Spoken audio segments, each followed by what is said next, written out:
मेरे प्यारे बच्चों, एक बार फिर से नन्हे मुन्ने बच्चों की पाठशाला में स्वागत है। आज हम लोग पढ़े कार्य पुस्तिका अंक जगत कक्षा 4 में।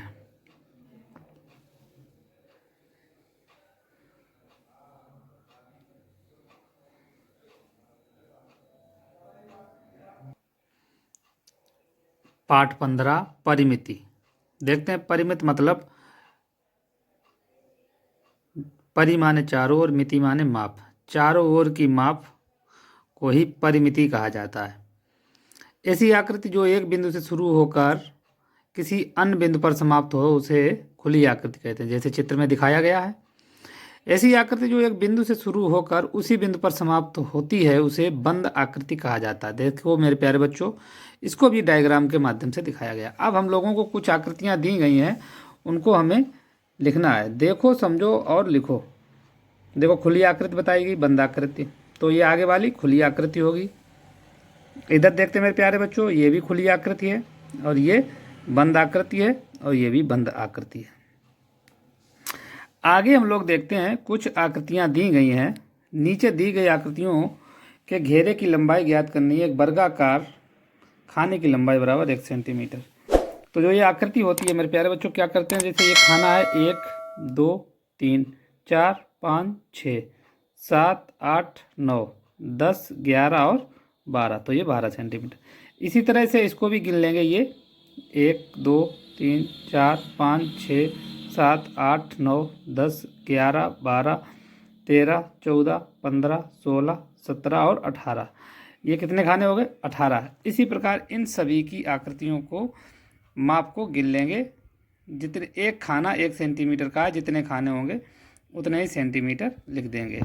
ये वाली आकृति 16 सेंटीमीटर हो गई, ये आकृति 16 सेंटीमीटर हुई, ये 16 सेंटीमीटर और ये भी 16 सेंटीमीटर हुई।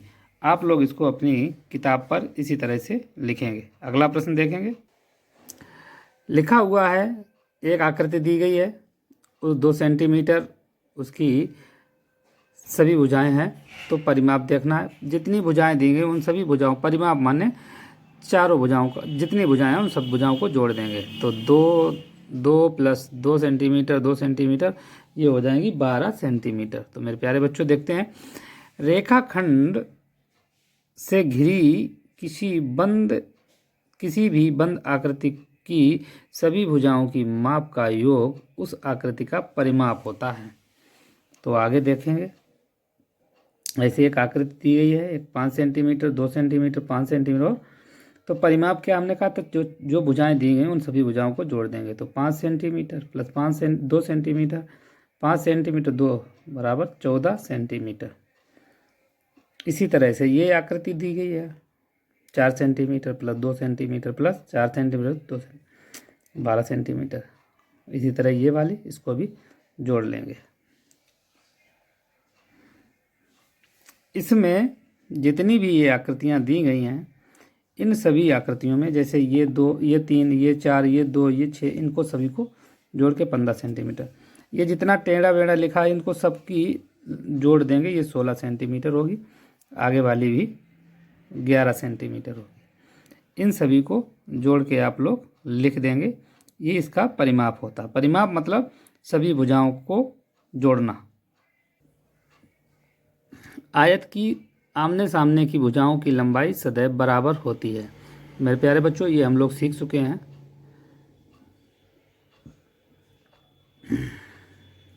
पाठ्य पुस्तक से सीखा है। आगे देखेंगे।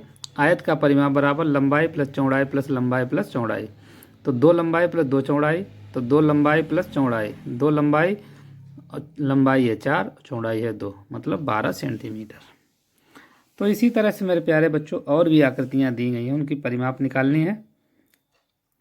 आयत का परिमाप 2 लंबाई प्लस चौड़ाई, तो लंबाई 6 है, चौड़ाई 3, तो 9 दूनी 18। इसी पर यहाँ पे आयत की लंबाई 8, चौड़ाई 2, तो 10 दूनी 20। मेरे प्यारे बच्चों एक और इधर आकृति दी गई है, 7 लंबाई 1 सेंटीमीटर चौड़ाई। तो इस तरह से जोड़ लेंगे, 7 और 1 8, 8 दूनी 16। इसी प्रकार यहाँ दिया गया है, जितना परिमाप जितनी जितनी भुजाएं दी गई हैं उन सभी भुजाओं को जोड़ लेंगे 1 सेंटीमीटर, 4 सेंटीमीटर, फिर 1 सेंटीमीटर, 3 सेंटीमीटर, फिर 1 सेंटीमीटर, 3 सेंटीमीटर और 3 सेंटीमीटर। ये 16 सेंटीमीटर हो गया। तो मेरे प्यारे बच्चों, आप लोग भी अपनी किताब पर इसी तरह से नोट करेंगे। अब हम लोग अगला प्रश्न देखेंगे। देखो, वर्ग की परिभाषा हम बताए थी, जिस वर्ग की चारों भुजाओं का माप सदैव बराबर हो, जिसकी चारों भुजाएं बराबर हों उसको वर्ग कहते हैं। वर्ग का परिमाप भी बताए थे 4 गुणे भुजा। तो भुजा 2 सेंटीमीटर है, तो 4 गुणे 2 बराबर 8 सेंटीमीटर। इसी तरह से देखेंगे पहला सवाल, निम्नलिखित आकृतियों की माप ज्ञात करो। 2.5 सेंटीमीटर। वर्ग का परिमाप 4 गुणे 1 भुजा की माप, 4 गुणे 2.5 10 सेंटीमीटर।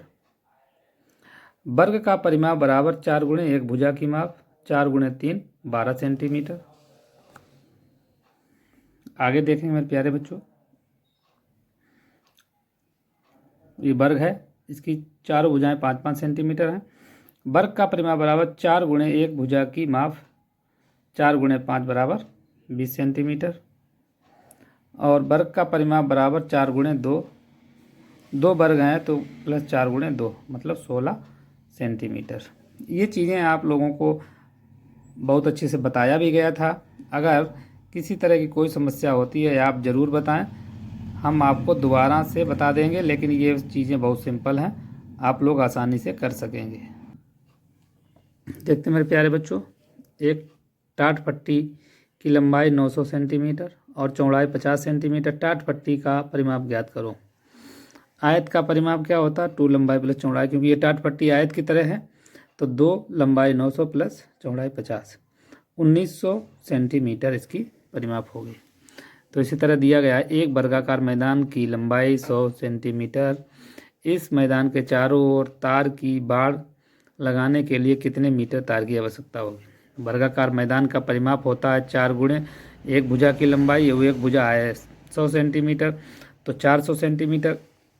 1 मीटर बराबर 100 सेंटीमीटर, तो 400 मीटर बराबर 4 मीटर, तो 4 मीटर तार की आवश्यकता होगी। हमें इस मैदान, वर्गाकार मैदान को तार लगाने के लिए 4 मीटर तार की आवश्यकता होगी। अब हम लोग अगला प्रश्न देखते हैं मेरे प्यारे बच्चों।